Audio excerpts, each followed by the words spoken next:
7 এবং 8। এবার আমরা কি করব, জোড় পজিশন এবং বিজোড় পজিশনের অঙ্কগুলো যোগ করে যোগফল এবং বিয়োগফল এদেরকে আমরা যদি 0 অথবা 11 দ্বারা ভাগ যায় তাহলে এই সংখ্যাটা আমরা বলেছি 11 দ্বারা নিঃশেষে বিভাজ্য যাবে। এবার আমরা দেখি যে আমাদের জোড় পজিশনে কারা আছে, বিজোড় পজিশনে কারা আছে। এখানে বিজোড় পজিশনে 7, এখানে হচ্ছে 3, আর এখানে হচ্ছে কত 4, আর এখানে হচ্ছে কি 7।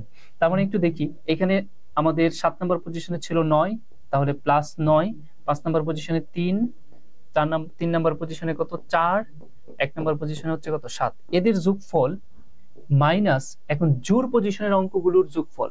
তাহলে জোড় পজিশনে এখানে কি আছে 2, এখানে আছে 4, এখানে আছে 5, এখানে আছে কত 1।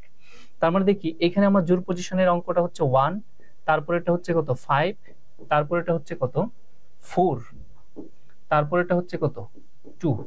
এবার আমরা একটু যোগ করি, এখানে কত হয়, এখানে হবে হচ্ছে 23 মাইনাস এখানে হয় কত 12। এখন এদের বিয়োগফল কত আসছে, 23 12 বিয়োগ করলে 11 হবে। এখন এই 11 সংখ্যাটা কি 11 দ্বারা নিঃশেষে বিভাজ্য? হ্যাঁ, 11 দ্বারা নিঃশেষে বিভাজ্য। তাহলে এই বিশাল বড় যে সংখ্যাটা দেখতে পাচ্ছি, এই সংখ্যাটা নিজেও কি হবে 11 দ্বারা নিঃশেষে বিভাজ্য হবে।